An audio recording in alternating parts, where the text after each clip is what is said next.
Assalamualaikum warahmatullahi wabarakatuh. Hai anak-anak, berjumpa lagi dalam pembelajaran IPA tema 8 subtema 1 materi tentang hubungan gaya dan gerak. Adapun kompetensi dasar pada pembelajaran kali ini yaitu KD 3.3 dan KD 4.3.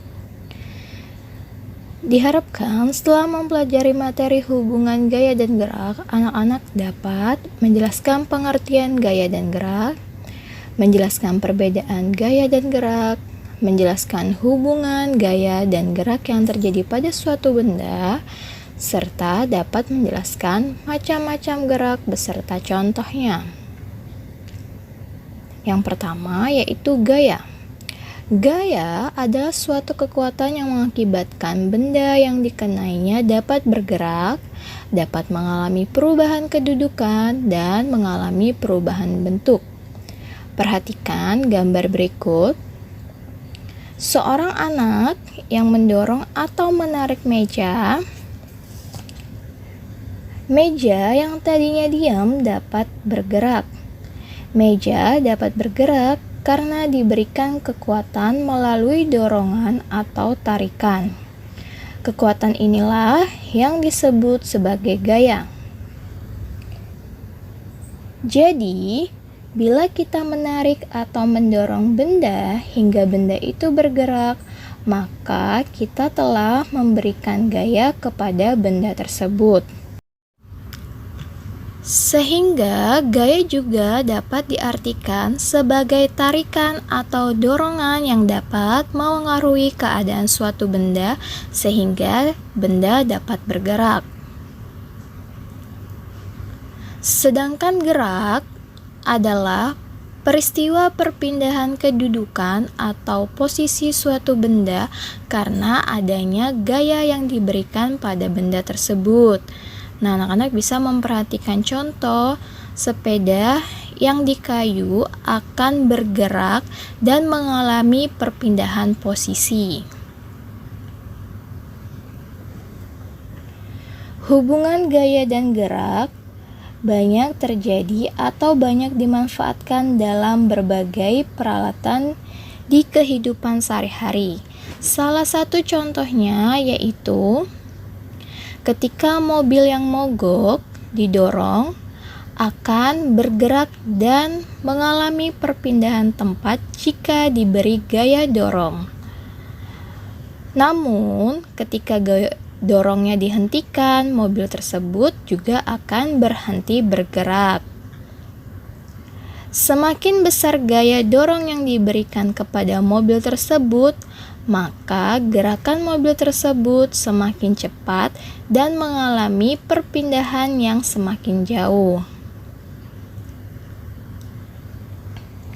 Contoh lainnya yaitu pada kegiatan panahan.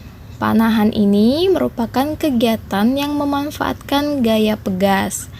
Gaya pegas terletak pada tali busur yang bersifat elastis.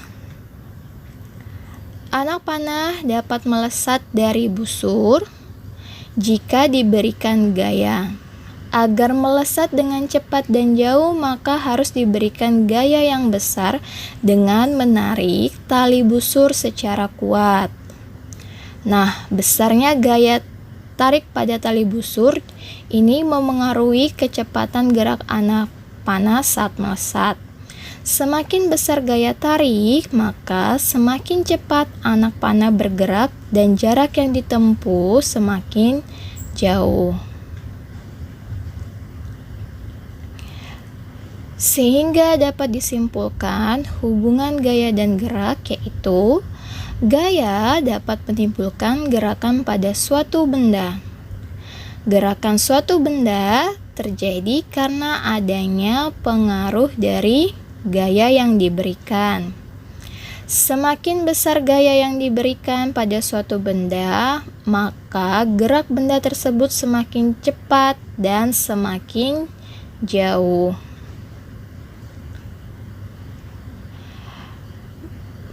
Materi berikutnya yaitu tentang pengaruh gaya terhadap benda. Antara lain, mengubah benda yang diam menjadi bergerak. Anak-anak bisa memperhatikan contoh pada gambar. Yang kedua, mengubah benda yang bergerak menjadi diam. Contohnya, saat bersepeda kemudian kita menekan rem, perlahan sepeda akan berhenti. Yang ketiga, yaitu mengubah bentuk benda. Contohnya saat bermain plastisin dan meremas botol plastik.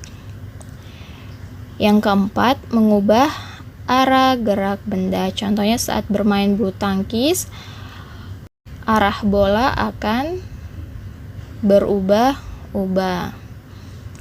Oke, selanjutnya yaitu materi macam-macam gerak.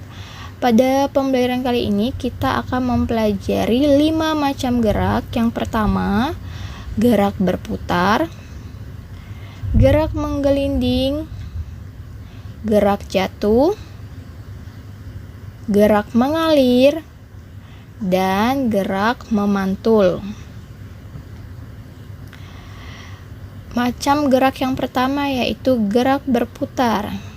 Jadi gerak berputar ini adalah gerak suatu benda